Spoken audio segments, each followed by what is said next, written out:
ठीक है, ये देखिए, आप सिद्धिविनायक मंदिर में अगर कुछ हुआ था तो बीजेपी को भी तो बोलने का अधिकार था, या वो सिर्फ बोलेंगे चुनाव के समय पर? यहाँ जो हुआ है उसको एक्सपोज करने में, और सबसे बड़ी बात यह है कि आपने इस देश के नहीं पूरे दुनिया के करोड़ों हिंदुओं की आस्था के साथ विश्वासघात किया है। सवाल ये, और ये वो लोग हैं जो रात दिन हिंदू मुसलमान करके इन्होंने राजनीति की है, सांप्रदायिकता फैलाई है।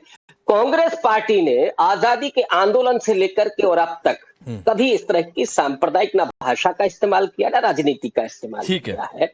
हम हर समुदाय और धर्म का पूरे तरीके से संवैधानिक रूप से सम्मान करते हैं, और इसीलिए जब इस देश का संविधान रचा गया तो उसी कांग्रेस पार्टी के नेतृत्व में, और गुरु प्रकाश जी बैठे हैं, उनको मालूम था कि श्यामा प्रसाद मुखर्जी भी उसमें शामिल थे और बाबा साहब डॉक्टर अंबेडकर भी उसमें शामिल थे, जो कांग्रेस पार्टी से नहीं जुड़े थे। लेकिन इस देश का संविधान बना धर्मनिरपेक्ष, किसी भी समुदाय विशेष के साथ कोई भेदभाव नहीं होगा। कांग्रेस पार्टी आज भी अपने उसी विचार और सिद्धांत। एक जवाब छोटा सा गुरु प्रकाश भाई, उसके बाद आचार्य जी आ रहा हूं, थोड़ी सी देर हो गई माफी के साथ। गुरु प्रकाश जी, छोटा जवाब। नहीं, देखिए, मैं बड़ा ध्यानपूर्वक सुन रहा था और बड़ी ज्ञान की बातें हो रही थी कि भाई धर्मनिरपेक्ष है। तो तेलंगाना के कांग्रेस के जो मुख्यमंत्री है रेवंत रेड्डी जी, उन्होंने कहा कि भाई कांग्रेस मुस्लिम पार्टी है। ये किसने कहा था? कांग्रेस के प्रधानमंत्री मनमोहन सिंह जी ने कहा कि देश के संसाधनों में पहला हक देश के अल्पसंख्यकों का है, और इससे आगे जाके कहा कि उसमें भी मुस्लिम अल्पसंख्यकों का है। तो मुझे लगता है मुस्लिम तुष्टीकरण करने वाले आज धर्मनिरपेक्षता की बात कर रहे हैं। भगवान राम के अस्तित्व पे प्रश्न चिन्ह खड़ा करने वाले, 2007 में सुप्रीम कोर्ट में हलफनामा दायर करके कहने वाले कि भगवान राम नहीं आज राम भक्त बने हुए हैं। देखिए राकेश जी, उत्तर प्रदेश की जनता, अयोध्या की जनता को साफ साफ दिख रहा है कि राम भक्त कौन है और रामद्रोही कौन है। मंदिर बनवाने की क्या जरूरत है? अस्पताल बनवा देते, पाठशाला बनवा देते। ये कहने वालों को आज ये कहना पड़ रहा है कि आस्था के साथ, श्रद्धा के साथ इस प्रकार दुस्साहस का काम हुआ है। मैं बहुत जिम्मेदारी से कह रहा हूं राकेश जी, आपके शो पे, आपका शो एक जिम्मेदार शो है। कोई भी व्यक्ति जिसकी भी संलिप्तता पाई जाएगी उसके ऊपर सख्त से सख्त कार्रवाई होगी। हम ये कहने का नैतिक बल रखते हैं, नैतिक साहस रखते हैं। सबरीमला होता है, ये शांत रहते हैं। आपने कहा शिरडी हुआ, ये शांत रहते हैं। तमिलनाडु में, आंध्रा में, तेलंगाना में, कर्नाटक में, हिमाचल में कुछ होता है, ये शांत रहते हैं कि राजनीति से प्रेरित इनका विरोध है, राजनीति से प्रेरित इनका गतिरोध है। मैं बताना चाहता हूं, कोई तर्क नहीं है, कोई तथ्य नहीं है। राहुल गांधी जी ने कहा था ना, अच्छा मंदिर क्यों जाते हैं, मैं बोलना नहीं चाहता हूं। जिस प्रकार के शब्दों का उपयोग यहां किया गया है, ये बहुत दुखद है, दुर्भाग्यपूर्ण है, कांग्रेस पार्टी की व्याकुलता को प्रमाणित करता है। कांग्रेस पार्टी का एक ही गणित है कि समाजवादी पार्टी से गठबंधन में कैसे कितनी ज्यादा सीटें। ठीक है, मैं रविकांत जी आता हूं, एक बार आचार्य जी के पास चला जाऊं, फिर मैं आता हूं आपके पास, एक बार आता हूं। लेकिन गुरु भाई मैं आता हूं रविकांत जी। एक सिर्फ गुरु प्रकाश जी देखिए पढ़े लिखे आदमी हैं, मुझे इनसे ये उम्मीद नहीं थी कि ये झूठ बोलेंगे। डॉक्टर मनमोहन सिंह का वो वीडियो अभी मौजूद है, आप क्यों गुमराह करते हैं? ठीक है, आप वही काम कर रहे हैं जो राहुल गांधी जी ने कहा। रविकांत जी आपने अपनी बात कही, मैं आचार्य जी के पास जाऊं, आचार्य जी के पास जाऊं। मुझे आपसे ये उम्मीद नहीं। ठीक है, इस नाउम्मीदी पर गुरु भाई जवाब देंगे, तो मैं एक बार मान लेता। आपकी इस नाउम्मीदी पर गुरु भाई जवाब देंगे। लेकिन एक बात भी है कि वहां नहीं बोले गुरु जी तो यहां भी नहीं बोले, ये भी थोड़ा सा कुतर्क लगता है। लेकिन फिर भी मैं आता हूं इस पर। लेकिन आचार्य जी, आज तो विवेक साइलस कह रहे हैं कि 2003 में कुछ हुआ ही नहीं था। मैंने योगी को कोट करके पूछ लिया कि क्या कांवड़ यात्रा पर भी जाएंगे, तो बहुत बुरा लग गया कि आपने ये सवाल क्यों पूछ लिया।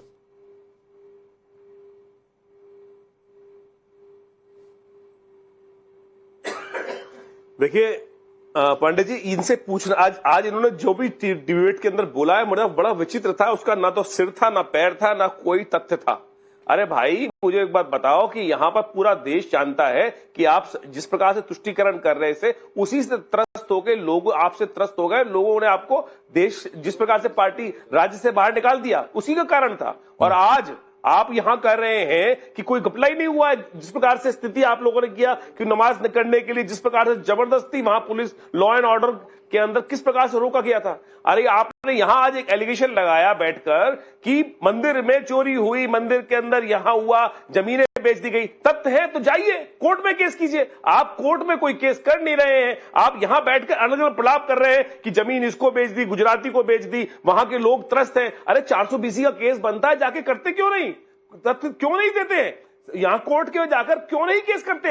एक केस नहीं कर रहे हैं, एक तथ्य उपस्थित करने की बात नहीं कर रहे हैं, लेकिन एलिगेशन इस प्रकार से लगाए जा रहे हैं कि गुजरातियों को इस प्रकार से जमीन दे दी गई, वहां के लोकल लोग परेशान हैं, इसके अलावा ये ठेका इसको दे दिया, ये जमीन 1 रुपए में दे दी, सरकार की जमीन बेच दी, मिलिट्री वालों की जमीन बेच दी। भैया जाओ ना कोर्ट में, क्यों नहीं जा रहे हो कोर्ट के अंदर? तथ्य आपके साथ इतने बड़े बड़े एलिगेशन लगा रहे हो, पूरा देश जानना चाहता है, कोर्ट के अंदर क्यों नहीं जा रहे हो? एक भी तथ्य उपस्थित करने की बात करें। पूरा देश जानता है किसने कार सेवकों पर गोली चलाई थी, कौन आज तक मंदिर नहीं गया है। आज मंदिर मंदिर मंदिर मंदिर मंदिर राम मंदिर की जिस प्रकार से रट लगा रहे हैं, राम मंदिर कब जाएंगे दर्शन करने के लिए? अजमेर शरीफ में जाकर दर्शन कराए, वहां चोरी हो गई, वहां पर आप छाती नहीं पीट रहे हैं। एडमिनिस्ट्रेटिव गलती है, उसको सजा दी जा रही है, लेकिन आप बता दीजिए कि आप मंदिर कब जाएंगे? आपने जिन शंकराचार्य जी की पिटाई करी, वो बेचारे डर के मारे आज आपके साथ में आकर खड़े हो गए हैं। ऐसे ही डर के लोग आपके साथ, ये कह रहे हैं हजारों लोग, सैकड़ों लोग आज यहाँ कह रहे हैं साधु बाबा जो विरोध कर रहे हैं, 4-5 को छोड़कर कौन सा ऐसा संत महात्मा है जो आपके साथ खड़ा है? 4-5 से ऊपर ज्यादा विवेक साइलस, विवेक साइलस, देख ले कहां विवेक साइलस है। जैसे आप लोग बार बार नृपेंद्र मिश्रा के कंधे पर रखकर बंदूक चला लेते हैं, वैसे ये भी कहते हैं कि अखिलेश यादव क्यों नहीं अयोध्या चले गए, अगर नहीं गए तो क्यों बोलते हैं राहुल गांधी क्यों नहीं चले गए, वैसे ये भी उसी तरीके का तर्क देते हैं।